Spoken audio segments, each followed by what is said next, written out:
right now. It's overwhelmed, I must say.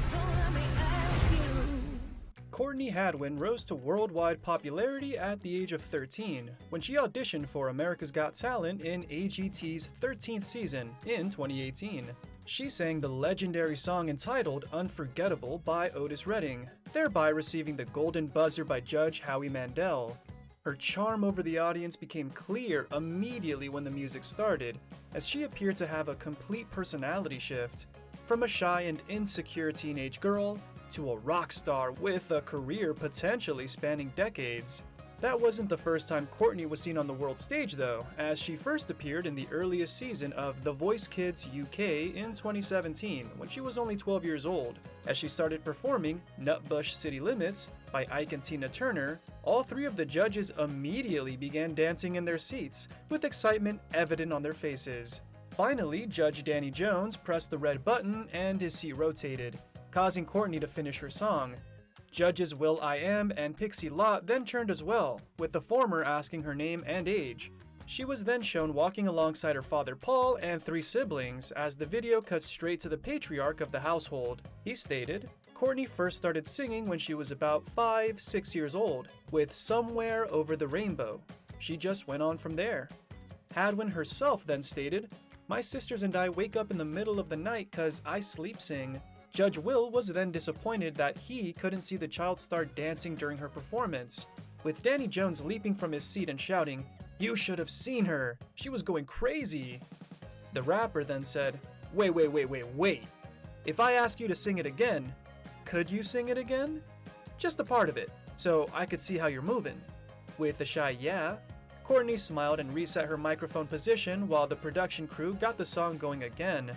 As she sang again and danced in her uncopyable signature style, all three of the judges nodded along with the rhythm, smiling at the future superstar. After the brief performance, Jones couldn't contain himself and asked with an almost flabbergasted look, "Where did you learn those moves?" Courtney simply answered, "YouTube." And when Pixie asked her who she saw perform those motions, Hadwin stated, "James Brown." Jones's final line was simply, "I'm so excited to work with you."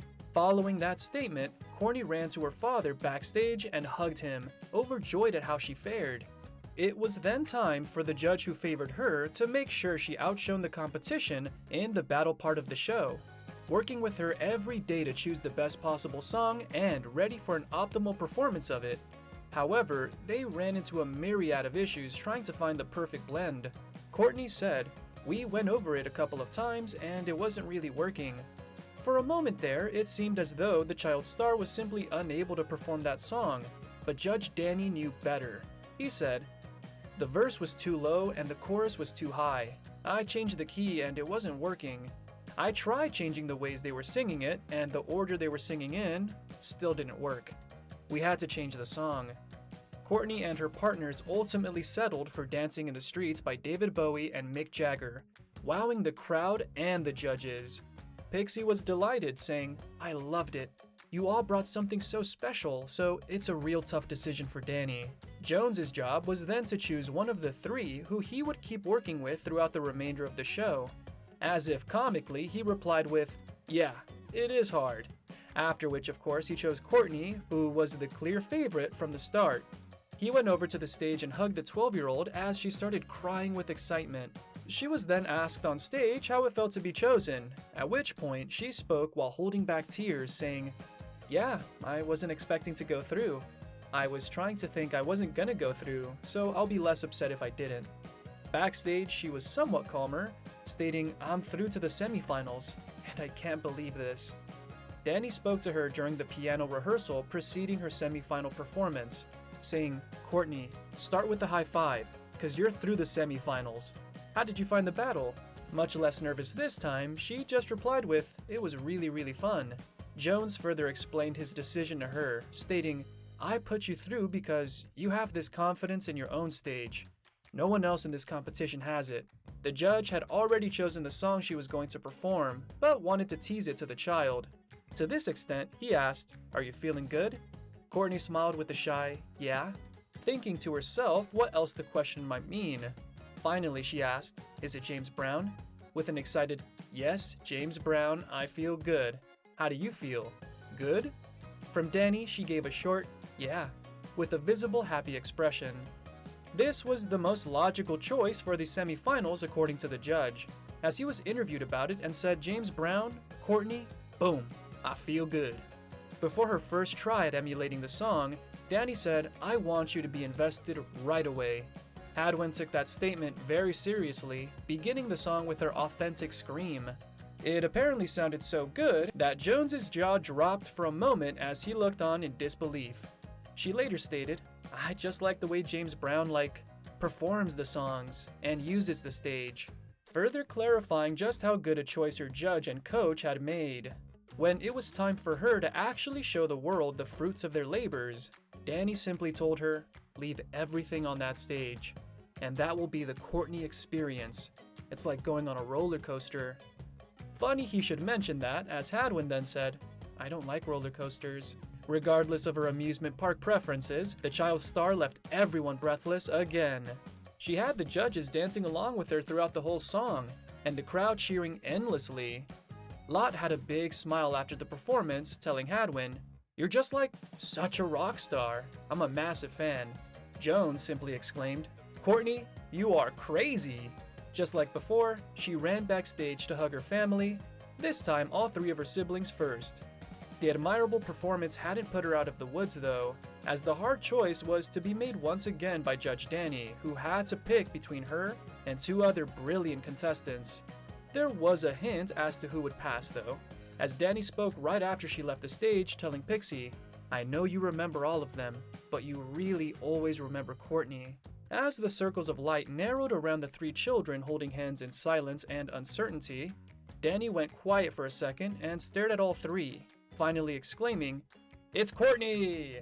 She immediately dropped to her knees and started crying as the crowd became ecstatic, with the other two judges standing up to clap for her. Jones then had only two students left, finalist Aaron and Courtney.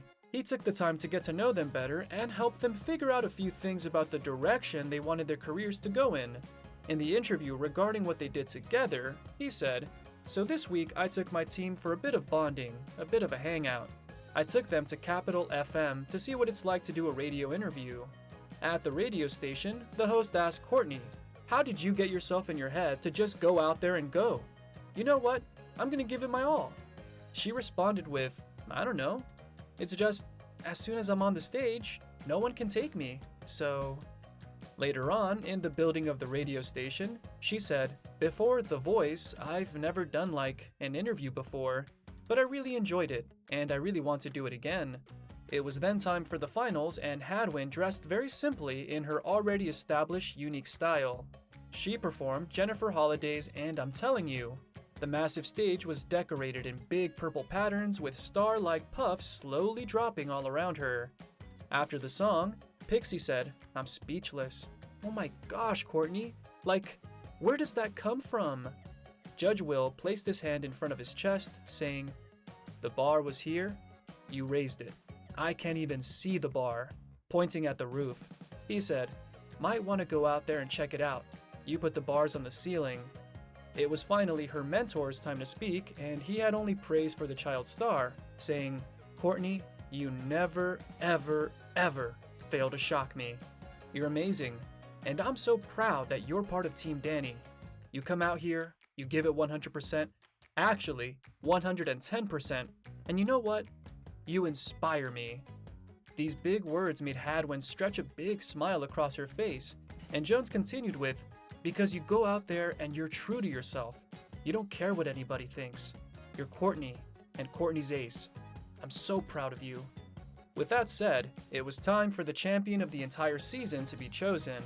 Even though Courtney didn't win it then, her name, style, and voice were already set in the annals of the show's business. With her newfound confidence and popularity, Hadwin entered America's Got Talent the following year, impressing the world once again, along with a new set of judges. She almost won then as well, but that didn't change much anyways in the grand scheme of her career.